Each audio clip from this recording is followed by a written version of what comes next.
اوكي بسم الله الرحمن الرحيم الحمد لله والصلاة والسلام على رسول الله وعلى آله وصحبه ومن والاه.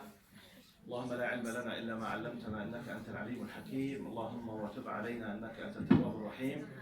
سبحانك لا نحصي ثناء عليك أنت كما أثنيت على نفسك. أنت المقدم وأنت المؤخر وأنت على كل شيء قدير. اللهم اجعل جمعنا هذا جمعا مرحوما واجعل تفرقنا بعده تفرقا معصوما. اللهم ولا تدع فينا شقيا ولا محروما. In the name of Allah subhanahu wa ta'ala, the most compassionate, the most merciful, all praise and thanks are due to Him. And peace and blessings be upon His beloved Prophet Muhammad sallallahu alayhi wa sallam. He who is guided by the will of Allah, no one can misguide him, and he who is misguided, no one can guide him except Allah subhanahu wa ta'ala. Assalamu alaikum wa rahmatullah. As you might have already noticed, I always use what? Stories, yes. I love to send messages or concepts or to correct concepts through stories. Because when you memorize a story, when you receive a piece of information or a concept or something through a story, most likely, at least to the best of my knowledge, the information will be classified in files and folders on the right shelf. When you need it, you can just take it out of the shelf easily. That's why I'm using, one of the reasons why I'm using stories. So I have a very beautiful concept today. And I will be using a specific story that happened with me personally. And by the end of the story, I will show you some of the pictures from the place where the story happened, okay? So I will finish it, then I will show you the hero of the story and other heroes of the story. As you might already know as well, I told you maybe once that I traveled a lot, alhamdulillah. I visited, by my last visit, I think I finished 280 cities. 280 cities in 26 countries. So one of these visits, it was to Hong Kong. Have you heard of Hong Kong? Hong Kong, basically, you know, I visited Hong Kong 5 times. So every year that happened between 2005 to 2010. So every time I used to visit them as a professor, as a da'iya, as whatever, alhamdulillah, they used, Jazakumullah khair, Islamic Center there, they used to invite me nearly every year when they knew me to give some kind like a, you know, a conference or a series of lectures or whatever. So because every year they used to invite me, they decided, or we decided together to make like an intensive course for a full month, and I decided to do it in a very specific way. Now I wanted to achieve part of my dreams in this thing. Now my dream basically was, or part of my dreams, I have a lot of dreams, that I would love to move, you know, around the world, making da'wah with my family. I have 4 daughters and 1 son. So you will see some of their pictures now. So this 9 years ago. So at that time, alhamdulillah, I was very happy that this opportunity came to me. Full month intensive course, Introduction to Islam, with my family, and all of them, they are helping me in teaching. So we made 3 segments. I was dealing with 2 sessions. Session for the adults, for full month. The other session is for the youth, like your age exactly, Introduction to Islam. And my wife, with my daughters, they were doing like a special course for the kids about, for example, some kind of specific, simple meanings in the Quran with some kind of multimedia, some kind of, you know, nasheed and etc. So the youth session of them for full month, the ages, it was from 13 up to 17. Now, amazingly, when I reached there, they told me that you have a number of youth. Now, try to fix the following in your mind. All of the youth class, they were all born Muslims, except 1 person.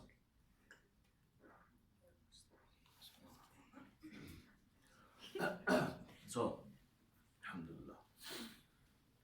all of them, they came either from Chinese, you know, people or Pakistani people, but they were born as Muslims. Their parents are Muslims. They came from Muslim families, except 1 person. His name was Abdullah. Now, the amazing thing in Abdullah is the following: Abdullah, he converted to Islam. He was 13 plus few months, more or less. I don't remember exactly the months. It's around 13 plus. He converted or reverted to Islam just 4 months before I reach, which means his Islamic age is how many days? 120 days. He was a Muslim just for 120 days, just 4 months. Okay? His age was what exactly? Around 13. Okay? So then they told me the following about him. He started and he came, you need to know something. He came from a family which has no religion. Most likely they were atheists. They don't believe in any religion or any God. And he was the only member in the family for his parents. He started reading about Islam through the internet around the age of 12 plus minus. He kept reading about Islam for around 1 year. Then he decided to embrace Islam. Look, I'm telling you about someone who was around 12. He read for a few months up to 1 year. He read. Then he took a decision to become a Muslim. He converted to Islam around 13. When I came, he was about 13 plus, 13 and a half. He was just a Muslim since 4 months. This is very important to know it as a basic part of the story. Okay? So I knew this. They told me, you have to take care because this young child is still very new and maybe he knows nothing about Islam. So take care of him. When you teach, bear in your mind that you have someone who's a new Muslim, okay? Okay, I came, all of them, they were Muslims, I'm expecting. So I was dealing with them with some kind of level which suits their ages. Of course, it was in English. All of them, they speak English. Because, you know, Hong Kong, it was part of the British colonialism. It was part of China, historically. They occupied this part, and as if it's part of the UK or Britain. So I was speaking with them in English. Now, the first simple surprise. Now, for full month, during the week, I have many sessions in the morning, each session for 2 hours. I was talking about the definition of Islam, the meaning of the history, what is the meaning, some of the biography of Prophet Muhammad sallallahu alaihi wasallam, what did Islam come, what happened to the Prophet, how did he receive the wahi, you know, the revelations, simple concepts. Amazingly, in many cases, I used to ask simple questions, such as, who knows the name of the wife of Prophet Muhammad when he was not a prophet yet?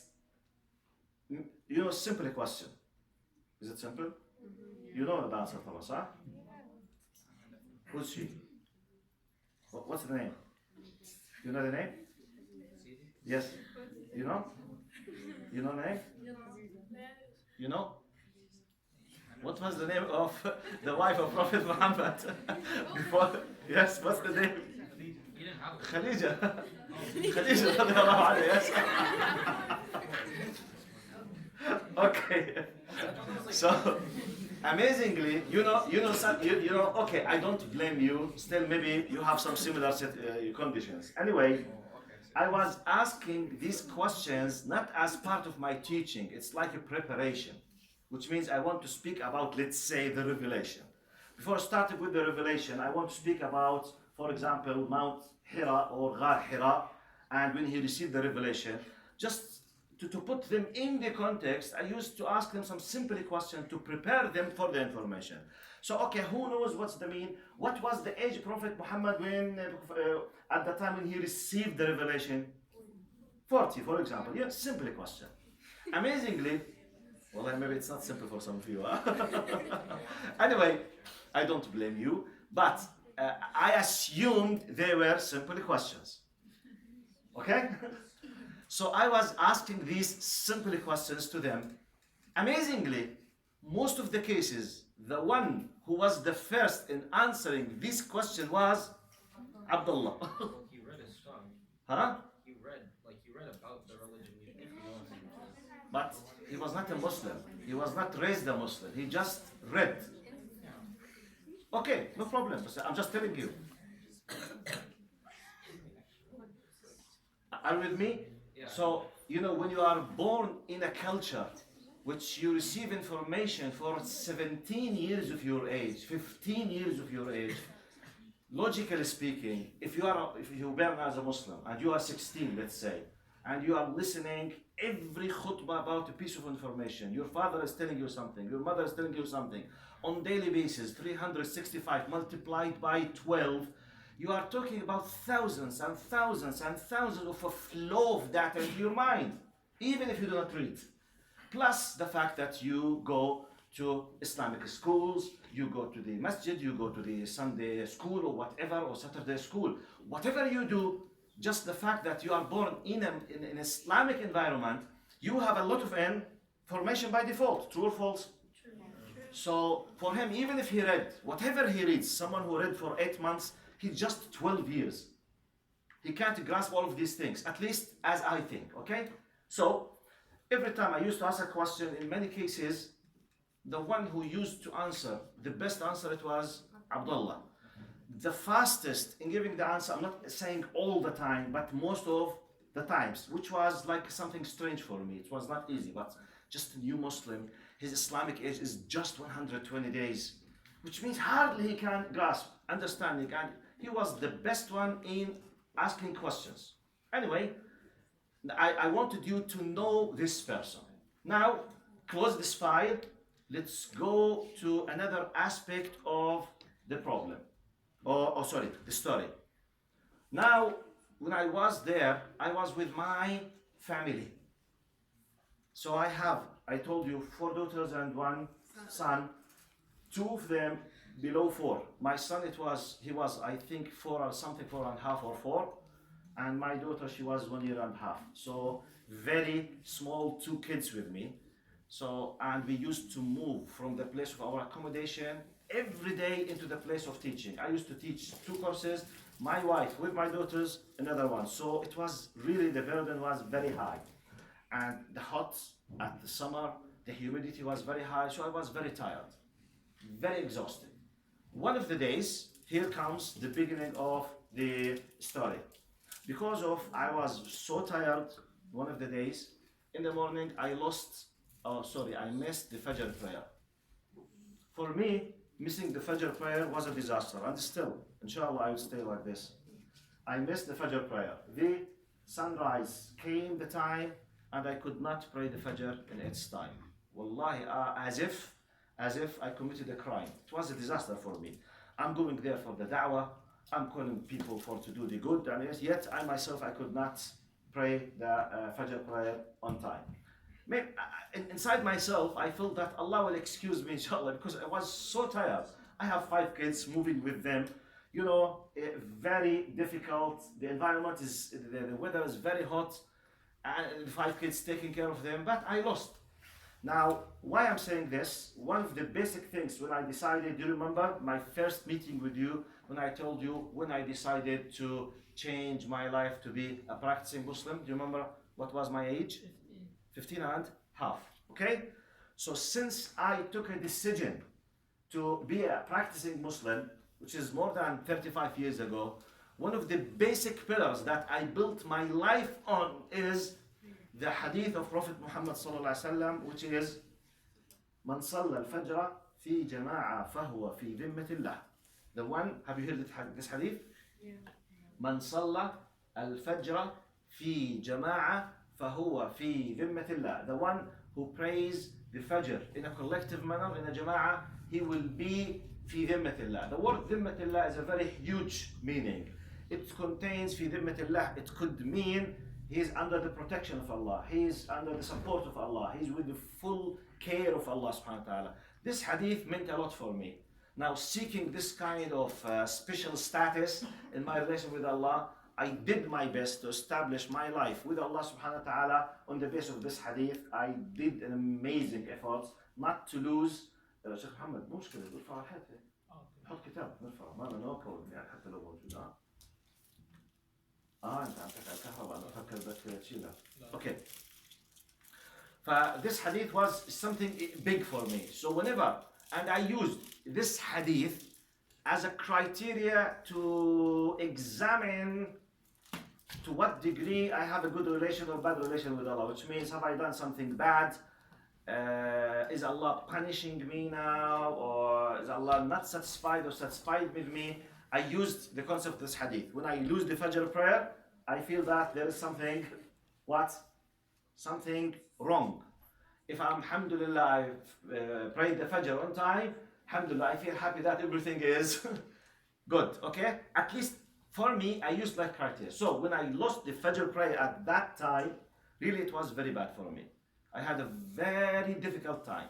So I was completely upset, having no power to go to teach, but no one knows that I lost the Fajr prayer except Allah subhanahu wa ta'ala and my wife. That's it. So it was something very special. Okay, I left the house 2 hours later. I went to the class.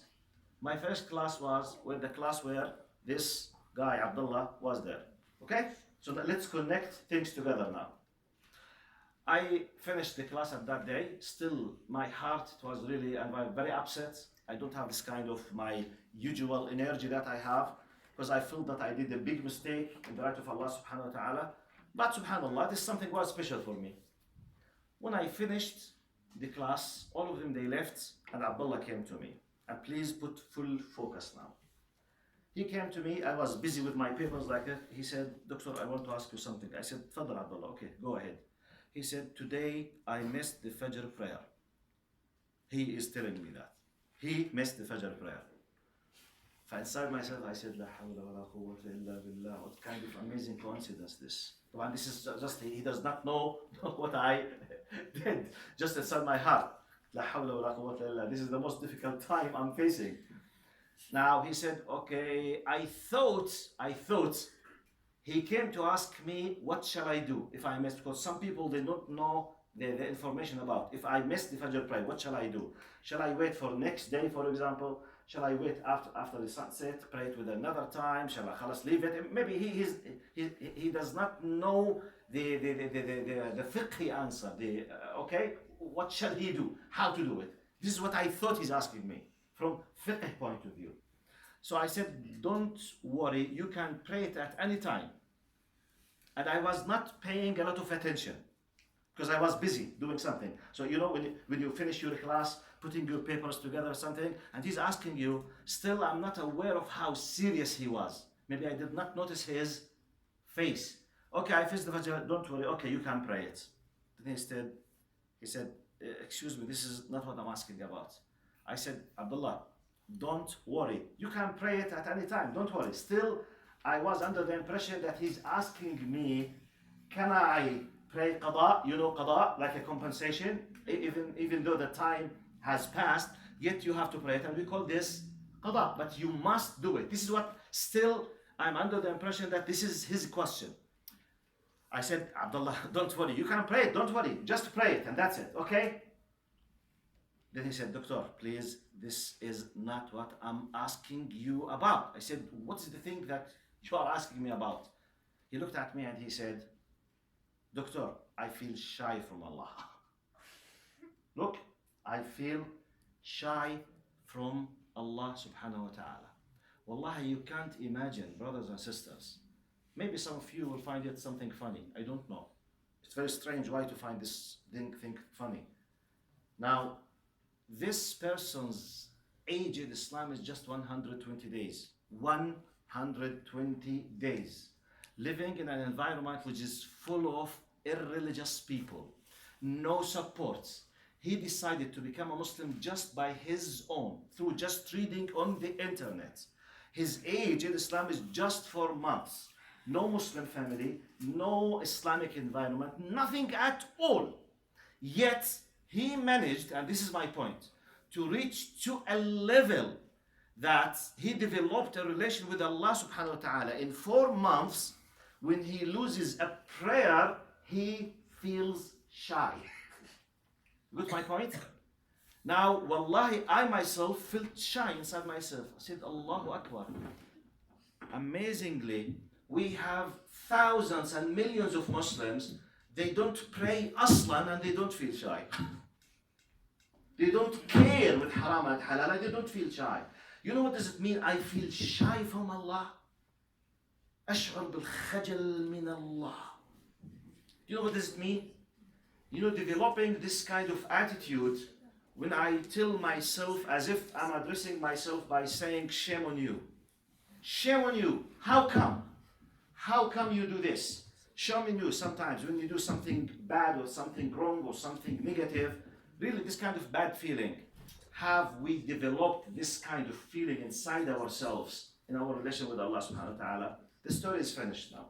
When I finish, I will show you some of the pictures about Hong Kong, about my family, and about Abdullah. My point, why I'm quoting Abdullah's story today and now. Let's be frank. I'm addressing youth. Now, your age is basically, I think, between 14 and 17 or 18, more or less. So most of you are around his age.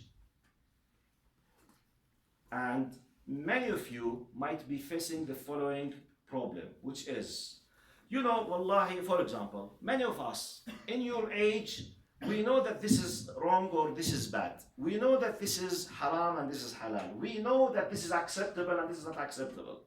Yet many of us, we can't restrict ourselves to these things under many circumstances or many excuses. On top of them, في فكرة في كراسي في البداية شباب بالخط الأول في كراسي. You can come here. You can come the front.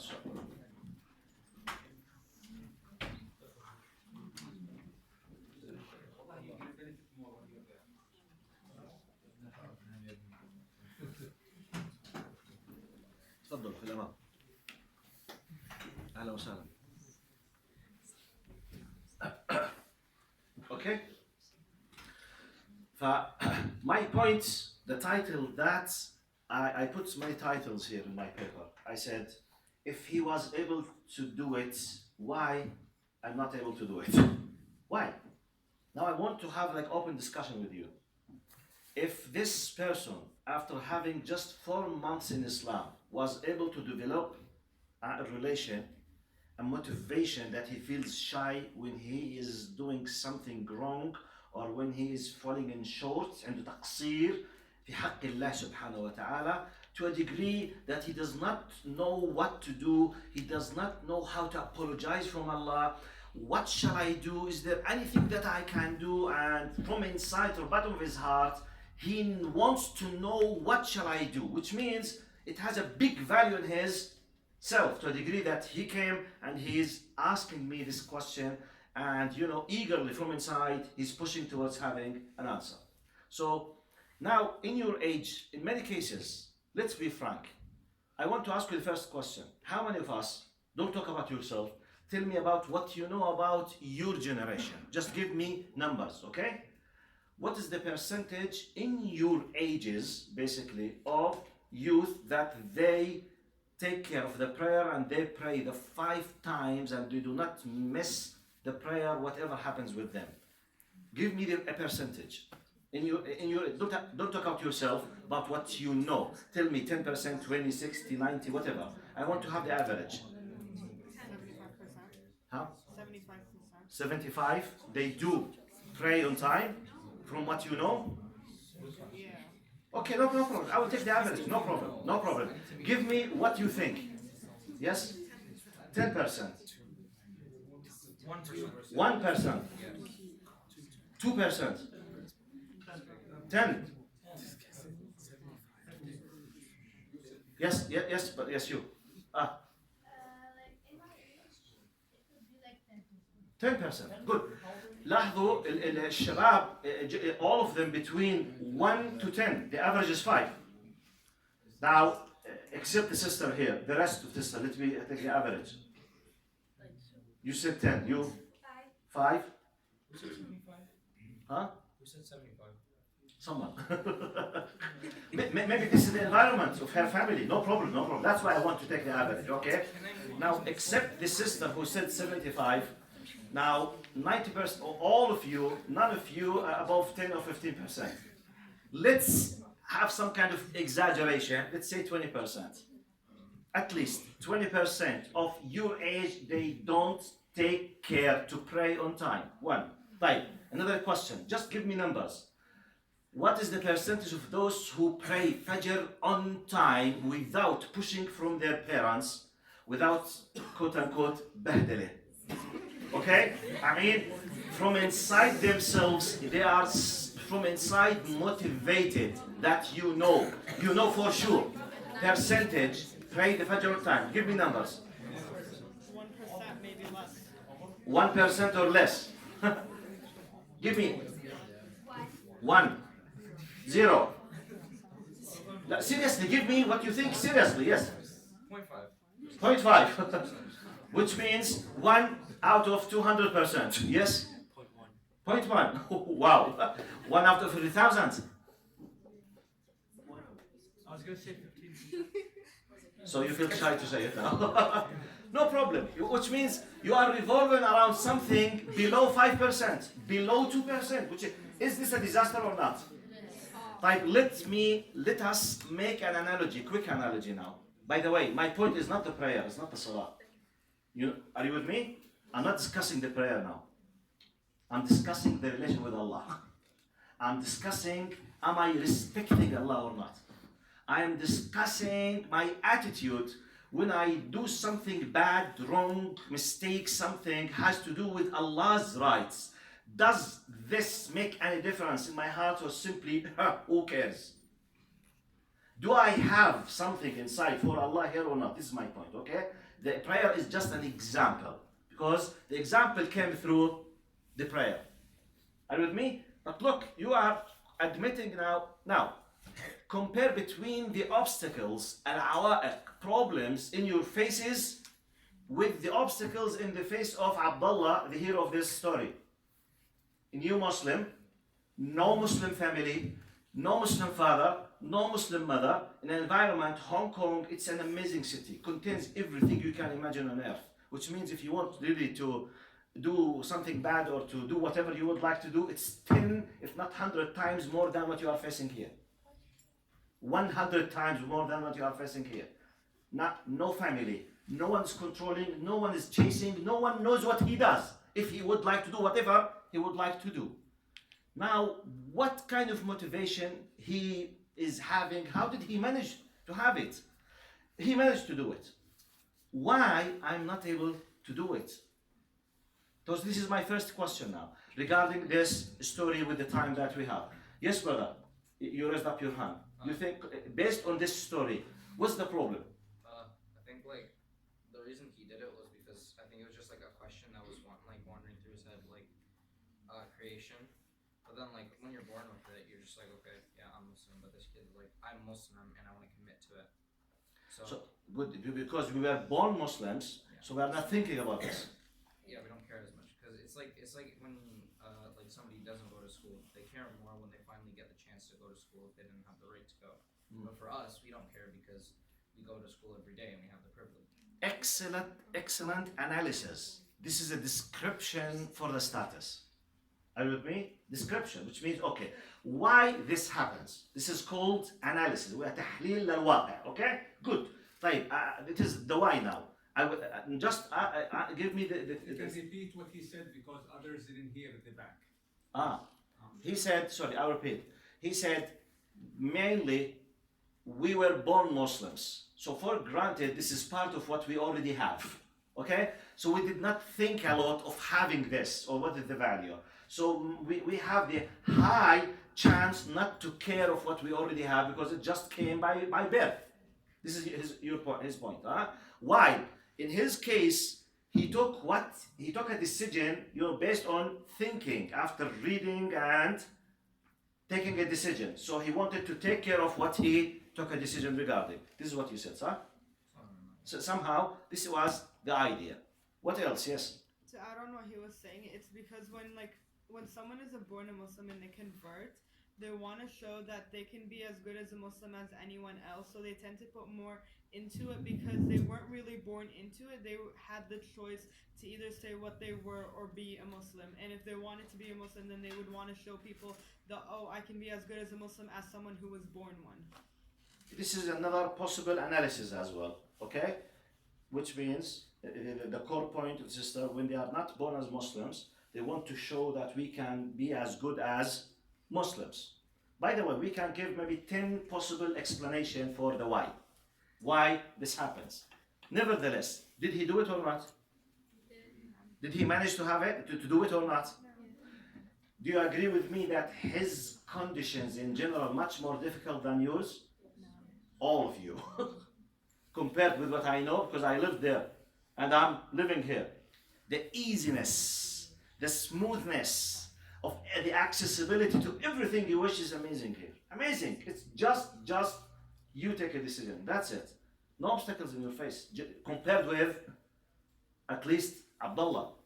So now my next question, and when you give an answer, please, I want to add. I'm not discussing I repeat, I'm not discussing the prayer. Please add to the package your relation with your parents.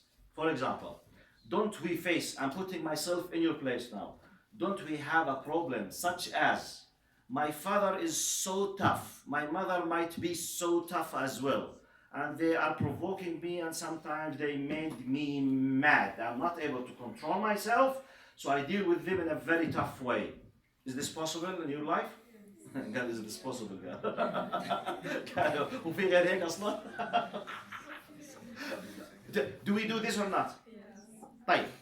In many cases, يا عمي, do you know that this is haram? I mean, to reply in a bad way or to do what we call in Islamic terminology عقوق الوالدين, okay? Disrespect, disobedience for parents. We know it, but how many of us we do control ourselves?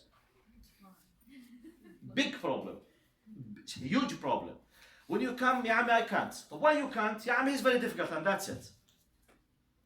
I want you to compare yourself. If you have bad friends, pushing you, let's go do X, Y, Z bad things. Let's go here and there. Let's do, okay, well, I can't control myself. What shall I do? I can't push myself to wake up for the Fajr prayer. I can't stop saying these bad words. I can't do a deal in a nice way with my parents. I can't.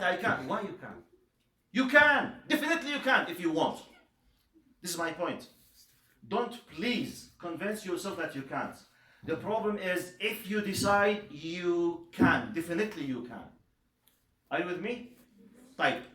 Now, let's consider this is a story, part of my experience, and this is considered a claim. Can I listen to you? How do you think we can reach to such way of thinking like Abdullah? How can I develop this relation? What shall I do to be like him? Well, our first question was why? For example, now how? What do you think? If you have experience. Yes. So like, personally speaking, when I was just, when I was 10 or something, right? I just accepted like Islam as it is. So like, if you told me that you gotta use zakat, I'd give zakat. But then now, like as I'm older, I think more about like why we do certain things. So for example, if in Islam it says give out, I don't know, like 2.5% zakat or something. This as an example, right? This is like one thing that Islam tells us to do. So I would delve more into that and like its impacts on society. And like I would look into the Quran more, and I would like actually dive deep into the Quran and actually read the Quran and elicit facts and reasons why we do this, in terms of like defending almost like our current thoughts. Because a lot of my friends, right, who are non-Muslims, they like kind of question me. Hey guys, why do you pray? Why do you guys do this? Why do you guys do that? So you started searching, focusing, reading, reasoning, and this helped you to yourself to be more powerful. I think Excellent. everyone should be knowledgeable enough. So like, for example, if a friend asks you about your religion, you should be super confident in terms of your knowledge to answer every question he or she. So one of the basic ways, knowledge. You need to seek the knowledge, because sometimes, basically, this hadith, Jazakallah khair for this, I will listen to more than a person. Now, for me, this hadith, do you remember the hadith? Which one? Man salla? Can you repeat it? You can't? Who can repeat it in Arabic? In Arabic? Who can repeat the hadith in Arabic? Man salla al-fajr? No, not you. No, not you as well. Who can repeat the hadith in Arabic? Okay, you. صلى الفجر في جماعة فهو في ذمة الله. فهو في ذمة الله. من صلى الفجر في جماعة, the one who prays the Fajr in a collective manner in a Jama'ah, he will be in ذمة الله, under the full protection, and Allah subhanahu wa ta'ala will give him like I call it in my language like a VIP, okay? Allah's VIP, Jama'ah خاصة بالله subhanahu wa ta'ala, full protection. Now, this is information, this is knowledge. If I did not knew this, maybe the impact on me, I myself, to know how to push myself, how not to lose the Fajr. Do you know, let me give you an example about if you want to do it, you can. I know a friend of mine. I will tell you something that I used to do, and I'll tell you about one of my friends. At the beginning, it was very difficult because I was not praying the Fajr on time at all. I was not praying Aslan. I used to pray the 5 times before going to bed, 5 times. Fajr, Dhuhr, Asr, Maghrib, Isha. For going to bed, next to my bed, I used to pray the 17 rak'ah. Like this, then I go to sleep, okay? And when I started to practice Islam, at least to pray on time. Then to go to the Masjid in the Fajr, in specific now. It was a disaster for me. It was very difficult. I used to stay for late times most of the time. Really, it was a disaster. You know the things to push myself, to make it like a habit, what I used to do? I used to go to the Masjid after Isha. And I asked the Imam, asked his permission to give me a copy from the key of the Masjid. You know, it was very cold, like these days. I used to go to the Masjid at 12 midnight with a blanket. I used to sleep inside the mihrab on the ground. And across the Masjid, when they come to pray the Fajr, they will push me to wake up definitely 100. No, they can't pray on me. Someone will push me to go to have the wudu and to pray. Sometimes when I was afraid to lose the Fajr prayer at the beginning, just to make it part of my life, I used to sleep inside the Masjid itself. Sometimes I used to stop my dinner, because sometimes when I eat at late, you sleep more. Okay, I'm hungry. But at the same time, it's too late. If I ate, most probably, knowing my body, myself, I will lose the Fajr. So I used to control myself, even though hunger is, hurting me, but to stop it. So sometimes I can do something for the sake of something more. A friend of mine, he used to live in, Palestinian camps. Have you heard about Palestinian camps in Jordan? Yeah. Has anyone of you visited these camps? It's a horrible situation. But you need to, why I'm telling you this, in some of the Palestinian camps, streets, they are too narrow to a degree that while you are walking, if you open, in my size, if I opened my 2 arms from here and there, I will touch the walls of the 2 houses. This is how wide the street is in some places of the camp, okay?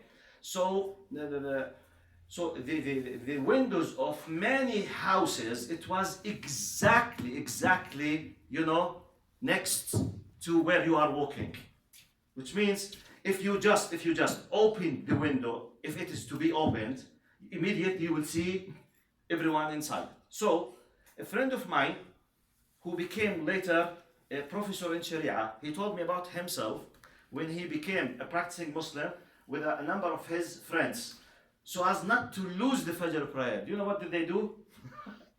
They used to tie it like a string. They used to tie this kind of string out and to throw it outside the window to the street. And they took like a decision. There were, I think, 7 friends. The possibility mathematically one of them to wake up is high. Anyone who is awake before anyone else, he will come to the houses from outside the street. He will pull, the finger of everyone, and he will know out of, and he will. It's like the electrical alarm. This happened more than 35 years. So no mobiles, no alarms, no electricity, nothing at all. My point is, if I want to do something, I will find a way. Can you imagine? tying, your finger with something and you throw it outside so that your friend will come to wake you to the Fajr like this to let you awake. Maybe it might be funny, but it shows you how serious the person can be. Finding solutions. No, at that time, no. Can I do? Yes. But why? Why they do it? Because they took a decision. I want to respect Allah's decision. Plus my benefit. Plus I want to prepare myself to meet Allah subhanahu wa ta'ala. Now I will continue in the, how many minutes do we have the Isha? We have 4 more minutes. 4 more minutes. Actually 3 because we want to do Adhan. Oh. Yeah. The Iqama is 8:45. طيب طبعا I will finish خلاص بعد العشاء. There is no completion. I wanted to show you. طيب let me, what shall I do? Let me show you the photos as I promised you and I'll finish inshallah, okay?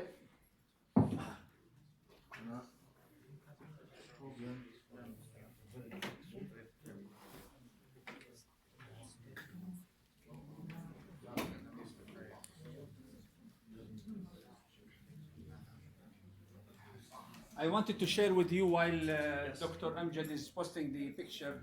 Today, guys, very important. This is a very important message. Today we prayed in Isna Mosque.